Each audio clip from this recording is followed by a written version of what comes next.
Я думаю, что нет таких, кто не пил бы или не поил бы своих родных от кашля горячим молоком. Одно молоко не поможет. Нам нужен желток, масло, сода и мед. Самое главное в этом рецепте – соблюдать последовательность. В горячее молоко, у меня вот не полный стакан, добавляем ложку меда, добавляем столовую ложку масла сливочного,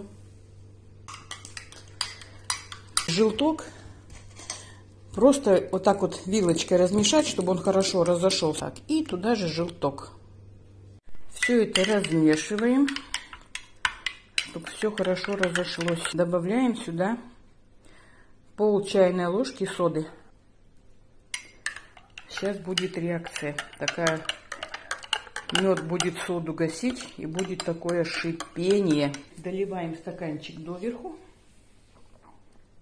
и идем лечить пациента.